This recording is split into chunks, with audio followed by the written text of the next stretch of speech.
हम लोग अपने दैनिक जीवन में होने वाली विभिन्न घटनाओं से बहुत कुछ सीख सकते हैं। एक व्यक्ति को आलू खरीदना था। वह बाज़ार में जाता है और आलू वाला से बोलता है कि मुझे 7,000 ग्राम आलू दे दो। आलू वाला थोड़ा सा कम पढ़ा लिखा था, तो वह समझा कि 7,000 ग्राम का मतलब है बहुत ज़्यादा आलू होता है। वह बोला कि नहीं भाई, इतना तो मेरे पास आलू नहीं है। अगर तुम जो है 4 किलो 5 किलो या 10-20 किलो आलू कहोगे तो दे सकते हैं, लेकिन मेरे पास 7,000 ग्राम आलू नहीं है। फिर वह व्यक्ति जो है दूसरे दुकानदार के पास जाता है और बोलता है कि मुझे 7,000 ग्राम आलू दे दो। जो दुकानदार था वह जो है पढ़ा लिखा था। उसने कहा कि हाँ ठीक है, तुमको 7,000 ग्राम आलू मैं दूंगा, और उसने जो है उसको 7 किलो आलू दे दिया। फिर वह आलू लेने वाला बोलता है कि नहीं नहीं, मुझे तो 7,000 ग्राम ही आलू चाहिए।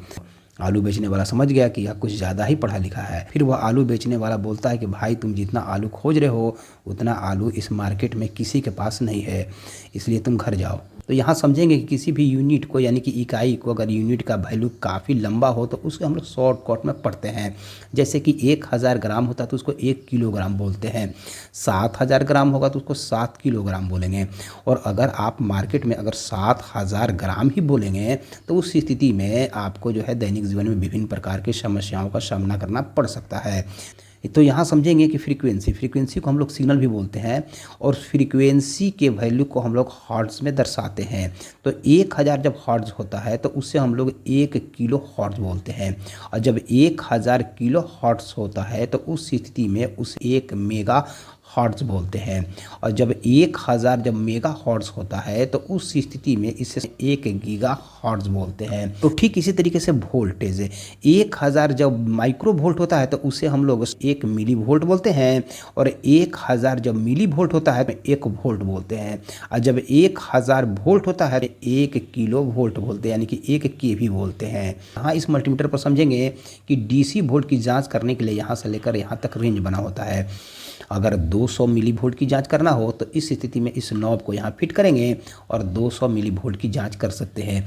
यहाँ 2000 मिली वोल्ट, 2000 मिली वोल्ट का मतलब है कि 2 वोल्ट की जांच कर सकते हैं। अभी थोड़ा देर पहले समझे कि 1000 मिली वोल्ट बराबर 1 वोल्ट होता है, तो 2000 मिली वोल्ट का मतलब है कि 2 वोल्ट की जाँच कर सकते हैं।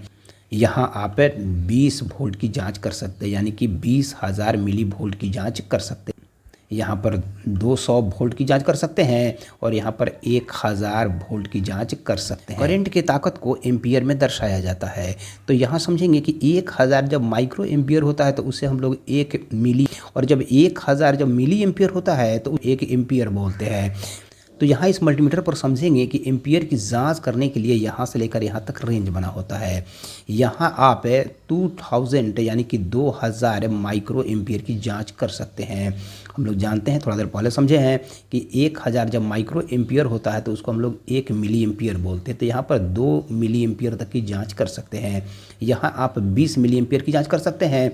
यहाँ 200 यानी कि 200 मिली एम्पियर की जाँच कर सकते हैं, और यहाँ जो है 10 एम्पियर की जांच कर सकते हैं। फिर 10 एम्पियर का मतलब है कि यहाँ पर 10,000 मिली एम्पियर तक के करंट की जांच कर सकते हैं। हम लोग जानते हैं कि रेजिस्टेंस के वैल्यू को हम लोग ओम में पढ़ते हैं। तो यहाँ समझेंगे कि जब 1000 ओम होता है तो 1 किलो ओम बोलेंगे, और जब 1000 किलो ओम होता है तो 1 मेगा ओम बोलते हैं। हम लोग पहले ही जान चुके हैं कि कैपेसिटर के वैल्यू को पिको फैराड में पढ़ते हैं। तो जब 1000 पिको फैराड होता है 1 किलो पिको फैराड पढ़ते हैं, और जब 1000 किलो पिको फैराड होता है 1 माइक्रो फैराड पढ़ा जाता है। इंडक्टर यानी कि कॉइल के वैल्यू को हम लोग हेनरी में दर्शाते हैं। तो जब 1000 जब माइक्रो हेनरी होता है तो 1 मिली हेनरी बोलते हैं, और जब 1000 मिली हेनरी होता है तो 1 हेनरी बोला जाता है। इसी प्रकार से मेमोरी यानी कि याददाश्त है। मेमोरी का जो यूनिट होता है वो बाइट होता है।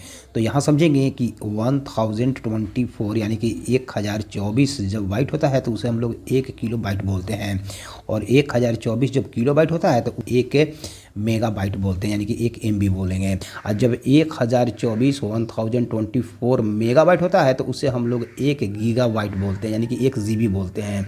और जब 1024 GB होता है यानी कि गीगाबाइट होता है तो एक यानी कि 1 TB बोलते हैं, यानी कि टेराबाइट बोलते हैं। तो थैंक यू वेरी मच जो आपने इस वीडियो को देखने में अपना महत्वपूर्ण समय दिया।